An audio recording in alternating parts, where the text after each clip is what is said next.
With the spread of COVID-19 still high, some businesses worry that they could be liable for staff and visitors that test positive.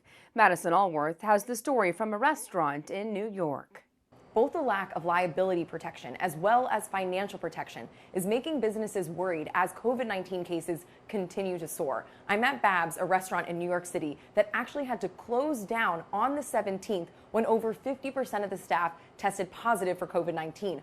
Rather than force the other part of the staff to come in and be exposed to the virus, they decided to shut down for over 12 days during one of the busiest periods for restaurants. The owner tells me that both the financial protections and the missing liability protection is making him nervous about the future of his restaurant. It's been so dead. I haven't seen, I have barely seen more than one or two tables in any restaurant. I don't know what will happen, and it is really scary because it doesn't look like there's any government support in sight.